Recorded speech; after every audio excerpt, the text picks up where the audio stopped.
Hello दोस्तों, स्वागत है आपका मेरे चैनल पर। दोस्तों, वीडियो शुरू करने से पहले मैं आपको बता दूं कि अगर आपने इसका पहला पार्ट नहीं देखा है तो उसको ज़रूर देखें, जिसका लिंक आपको आई बटन और डिस्क्रिप्शन में मिल जाएगा। आप वहां से उसे देख सकते हैं। चलिए शुरू करते हैं आगे की कहानी को, जहां पे लीना के फ्लैशबैक से हमें पता चलता है कि लीना और डेन में अफेयर था, जिसका पता हमें फिल्म की शुरुआत में लीना और डेन के क्लोजनेस से पता चलता है, जिसका पता शायद केन को चल गया था, इसीलिए उसने ये खतरनाक मिशन ज्वाइन किया क्योंकि अब उसकी भी जीने की इच्छा खत्म हो चुकी थी। इसीलिए मिशन पर जाते दौरान इनका बर्ताव लीना के प्रति काफ़ी अजीब था।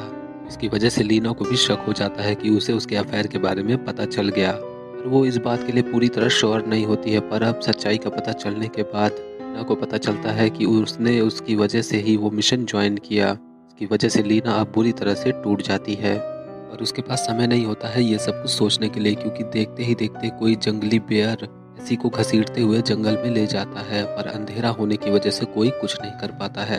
ये सब कुछ देख करके अब आन्या और भी डर जाती है। सुबह यहाँ से लौट जाने का प्रस्ताव रखती है, पर विंटरेज इसके लिए नहीं मानती है और अपना मिशन कंटिन्यू रखने के लिए बोलती है, क्योंकि उसे पता है कि वो वैसे भी कैंसर से मरने वाली है, इसीलिए उसके ऊपर डर का कोई असर नहीं होता है। इसीलिए वो सिमर में एंटर करने से पहले जरा भी नहीं हिचकिचाई, क्योंकि वो ठान कर आई है कि वो उस लाइट हाउस के सोर्स तक पहुँच कर रहेगी, चाहे उसे उस मिशन के लिए अकेले ही क्यों ना जाना पड़े। लीना इसके लिए एग्री करती है, क्योंकि उसके पास भी कोई चारा नहीं होता है, चाहे वो अपने पति के लिए क्योर ढूंढे या फिर उस लाइट हाउस के सोर्स तक पहुंचने से पहले ही वो मर जाए। इसीलिए वो आन्या को कन्विंस कर लेती है मिशन में आगे बढ़ने के लिए। अब आगे बढ़ने पर उन्हें बहुत ही खूबसूरत डियर दिखाई देते हैं, जो दोनों दिखने में बिल्कुल एक जैसे एग्जैक्टली मिरर्ड होते हैं। और आगे बढ़ने पर उन्हें बुरी तरह से खून में लथपथ कैसी की लाश बरामद होती है, जिसे जंगली बेयर ने मार डाला था, जिससे उन सभी को कंफर्म हो जाता है कि अब कैसी नहीं रही। और आगे जाने पर उन्हें ह्यूमन शेप प्लांट मिलता है। इसे देखने के बाद जोशी सबसे बड़ा मिस्ट्री रिवील करती है। दरअसल सीमर एक प्रिज्म की तरह काम कर रहा है, जो हर चीज को रिफ्रैक्ट कर रहा है। एग्जाम्पल के तौर पर जब कोई वाइट लाइट प्रिज्म पर पड़ती है तो प्रिज्म का डेंसिटी डीप होने के कारण लाइट की स्पीड और कम हो जाती है, और मल्टीपल रिफ्लेक्शन के कारण वाइट लाइट मल्टीपल कलर्स में बदल जाते हैं। यही सेम चीज सिमर कर रहा है, इसीलिए सिमर के ऊपर हमें मल्टीपल कलर्स दिखाई दे रहे थे। और पृथ्वी पर रिफ्रैक्शन का असर लाइट और वेव्स पर होता है, और सिमर के अंदर रिफ्रैक्शन का असर सभी चीज़ों पे पड़ रहा है, क्योंकि शिमर लाइट और वेव्स के साथ साथ वहाँ के सभी जीव जंतुओं के डीएनए को दूसरे जीवों के डीएनए से रिफ्रैक्ट करके म्यूटेट कर रहा है। जिसका सही उदाहरण है वो फ्लावर प्लांट, वो एलिगेटर जो किसी शार्क को खा करके म्यूटेट कर गया, वो सोल्जर जिसका बॉडी किसी स्नेक से म्यूटेट कर गया, और अब ये ह्यूमन के शेप में ये प्लांट, जो शायद किसी प्लांट से म्यूटेट कर गए, और अब उसका असर उन पर भी होने लगता है। और अब यहाँ पे हमें पता चलता है कि शिमर रेडियो सिग्नल को ब्लॉक नहीं बल्कि रिफ्रैक्ट कर रहा है, इसीलिए ये लोग बाहर किसी से भी संपर्क नहीं कर पा रहे, और ना ही बाहर से कोई इन्हें संपर्क कर पा रहा है। और अब उनके आगे जाने पर उन्हें एक घर मिलता है, जहाँ पे वो लोग रात बिताने का तय करती हैं। अब यहाँ पे आप अगर नोटिस करेंगे तो ये घर एकदम सेम लीना के घर जैसा दिखाई दे रहा है। ऐसा इसलिए है क्योंकि शिमर के अंदर म्यूटेशन का असर उनके ब्रेन पर पड़ रहा है, और ब्रेन पे पड़ने की वजह से इसीलिए उन्हें वही दिखाई दे रहा है जिसकी यादें उनके ब्रेन में पहले से मौजूद हैं। इसका सबसे बड़ा क्लू ये है कि शुरुआत में लीना से सवाल करने पर वहाँ पे तुम्हें कई महीने हो गए थे, पर लीना का ये कहना होता है कि पर उनके हिसाब से तो कुछ हफ्ते ही बीते हैं, और उन्हें इस मिशन के दौरान कभी भूख ही नहीं लगी। और ये सब सिमर के अंदर म्यूटेशन के साइड इफेक्ट के कारण हो रहा था। और अब घर में रात बिताने के दौरान आन्या बहुत ही परेशान होने लगती है, क्योंकि उसके हाथों पर म्यूटेशन का असर होने लगता है। वहीं दूसरी तरफ जब लीना अपना ब्लड टेस्ट करती है, उसे पता चलता है कि उसके ऊपर भी म्यूटेशन का असर तेजी से हो रहा है। इसका सबसे बड़ा क्लू लीना के हाथों पर आन्या का टैटू हमें साफ दिखाई देता है। अब सभी लोग घर में रात बिताने के दौरान सभी सोते हैं। ये अचानक लीना की आंख खुलती है और वो देखती है म्यूटेशन के असर में पागल आन्या लीना को नॉकआउट करके सभी को बंदी बना लेती है, क्योंकि लीना का नेकलेस देखने के बाद आन्या को पता चल जाता है कि केन इसका पति है, और वो अब तक झूठ बोल रही थी लाइट हाउस तक जाने के लिए। और अब आन्या पागलपन में सभी को मारने का तय करती है, और वो लीना को मारने के लिए उसकी तरफ बढ़ती है। तभी अचानक उसे अपने बेस्ट फ्रेंड कैसी के रोने की आवाज़ सुनाई देती है, जो कि एकदम नामुमकिन है, क्योंकि कैसी बेयर के हाथों मारी गई थी। आन्या बिना कुछ सोचे समझे उस आवाज़ की तरफ भागती है। भी अचानक उन्हें किसी चीज के गिरने की आवाज सुनाई देती है, और उन्हें पता चलता है कि वो आवाज कैसी की नहीं बल्कि वो बेयर कैसी के रोने की आवाज़ निकाल रहा है, जो शायद कैसी को मार के खाते दौरान उसके तड़प करके रोने की आवाज़ भी उस बेयर के अंदर समा गई। इसीलिए बेयर उसके रोने की आवाज़ निकाल पा रहा है और अब बेयर उसे सूंघते हुए उसकी तरफ बढ़ता है और लीना पर हमला करता है।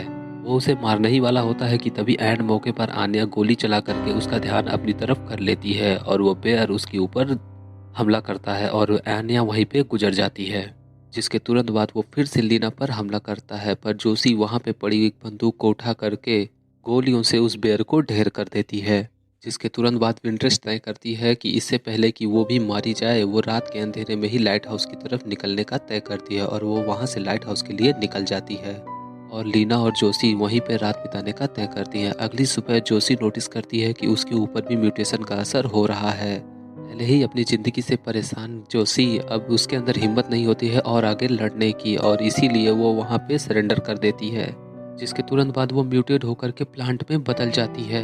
यहाँ पर जोशी तुरंत म्यूटेट होकर के इसलिए प्लांट में बदल गई क्योंकि अब तक जोशी का शरीर उस म्यूटेशन से किसी तरह लड़ रहा था, पर जैसे ही उसने सरेंडर किया वो एकदम से म्यूटेट होकर के पूरी तरह से प्लांट में बदल गई और अब इस पूरे अभियान में अकेली बची लीना पूरी तरह से टूटने लगती है क्योंकि कहीं ना कहीं वो उन सभी की मौत का जिम्मेदार खुद को मानती है और अब उसके पास कोई चारा नहीं होता है सिवाय आगे बढ़ने के।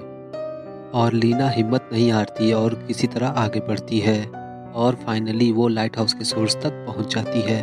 और आप अगर यहाँ पे नोटिस करेंगे तो यहाँ के सभी पेड़ पौधे और ज़मीन ग्लास की तरह बने हुए दिखाई देते हैं। ऐसा इसलिए हुआ क्योंकि पावरफुल म्यूटेशन और रिफ्लेक्शन ने उनके ऊपर असर कर गया और लाइट हाउस के सबसे ज़्यादा नज़दीक होने की वजह से उनमें ऐसे बदलाव आए और वो पूरी तरह से ग्लास में बदल गए। यहाँ तक कि पूरा बीच भी ग्लास में बदल गया है। और अब लीना के आगे बढ़ने पर लाइट हाउस के ठीक सामने अजीब तरह से रखे हुए ह्यूमन स्कल्स होते हैं और लीना इसे इग्नोर करके तुरंत लाइट हाउस के अंदर एंटर करती है। लाइट हाउस के अंदर आने के बाद वो देखती है कि उसके ठीक सामने एक कोई अजीब सा होल होता है और सामने ही किसी की लाश पड़ी होती है, जिसे देख करके लगता है कि वो किसी एक्सप्लोजन का शिकार हो गया। उस लाश के ठीक सामने एक कैम रिकॉर्डर होता है और लीना उसे प्ले करती है, जिससे उसे पता चलता है कि ये केन का ही कैम रिकॉर्डर है। लीना को कैम रिकॉर्डर पे कोई अजीब से पावरफुल रोशनी दिखाई देती है और साथ ही किसी की परछाई भी दिखती है, जिसके तुरंत बाद केन रिवील करता है कि उसका पूरा शरीर म्यूटेशन के कारण अजीब रिएक्ट कर रहा है, जिसे वो ज़्यादा देर बर्दाश्त नहीं कर सकता। और केन उस फुटेज में किसी और से बात करते हुए दिखाई देता है, जिसके तुरंत बाद वो अपने हाथों में ग्रेनेड लेकर के एक एग्जाम्पल के तौर पे बताता है कि कैसे ये फास्फोरस से बना है, जिसका एक्सप्लोजन काफ़ी ब्राइट होता है और वो किसी से बात करते ही उस ग्रेनाइट को ट्रिगर कर देता है और देखते ही देखते उसकी जान चली जाती है।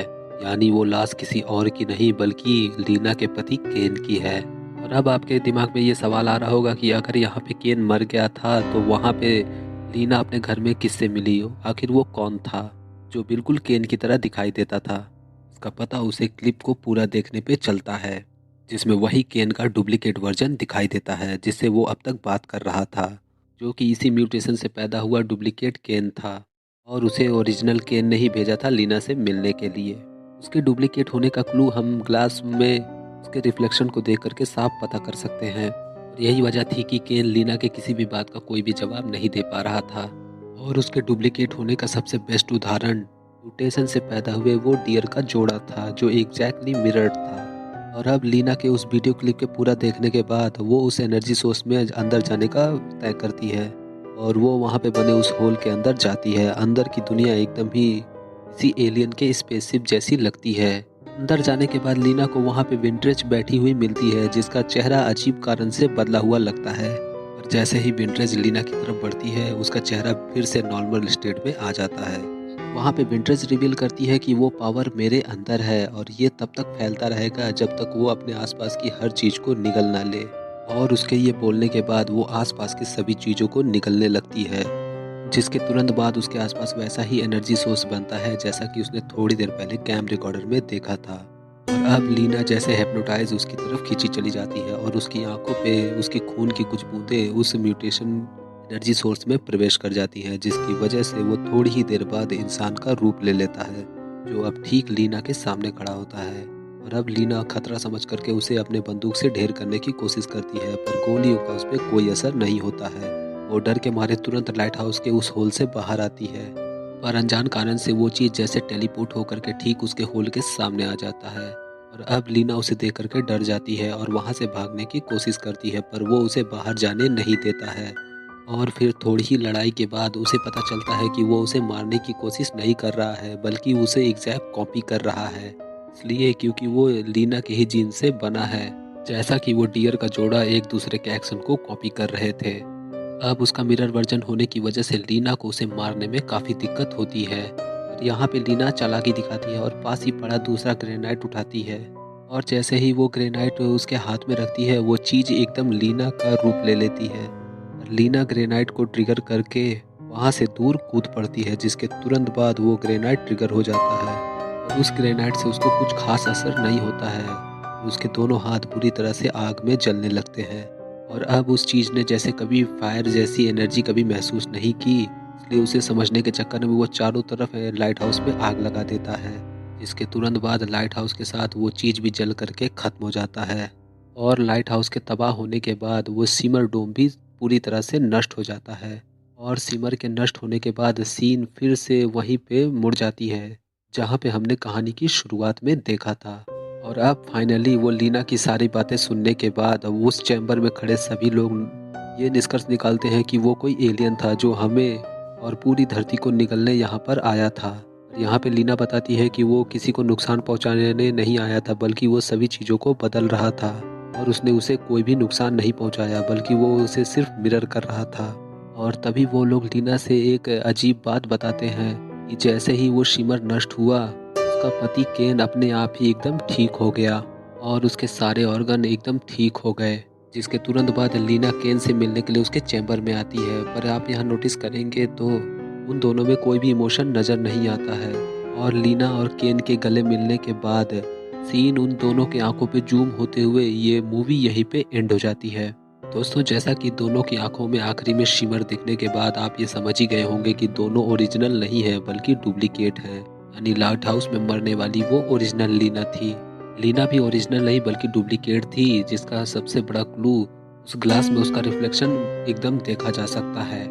पर जैसा कि आपने थोड़ी देर पहले देखा, ये लड़ाई में मरने वाली ओरिजिनल लीना नहीं बल्कि डुप्लीकेट लीना थी, तो ये लीना डुप्लीकेट कैसे हो सकती है? वेल, यहाँ पे हम यही निष्कर्ष निकाल सकते हैं कि उस लड़ाई के दौरान किसी तरह से ओरिजिनल लीना मारी गई और डुप्लीकेट लीना सरवाइव कर गई। और इसके बारे में मूवी में कोई भी क्लू नहीं दिया है। वहीं अब दूसरे सवाल भी आपके मन में चल रहे होंगे कि लीना के पति केन का डुप्लीकेट ने जन्म कैसे लिया। वेल, जैसा कि आपने थोड़ी देर पहले उस कैम रिकॉर्डर में उस एनर्जी सोर्स को देखा, इससे आप अंदाज़ा लगा सकते हैं कि केन भी उस होल के अंदर गया था, जिसकी वजह से उसका भी क्लोन तैयार हुआ। और अब यहाँ पे सवाल आता है कि वो सदर्न रीच के हेडक्वार्टर के लोगों से बच करके लीना तक कैसे पहुँचा, जिसका पता आप उस म्यूटेशन से बने डुप्लीकेट लीना से नोटिस कर सकते हैं, जो कि टेलीपोर्ट होकर के ठीक होल के बाहर आ गई। इसी तरह से डुप्लीकेट केन भी टेलीपोर्ट होकर के ठीक अपने घर के पास पहुंच गया, क्योंकि जैसा कि आपको याद होगा कि लीना के उसके सवाल करने पर कि वो यहाँ तक कैसे पहुंचा, केन बताता है कि उसे कुछ भी याद नहीं, बस उसने अनजान कारण से अपने आप को उसके घर के बाहर खड़ा पाया। वहीं आखिर में मूवी का सबसे बड़ा डाउट कि लाइट हाउस के सामने ह्यूमन के स्कल्स कहाँ से आए।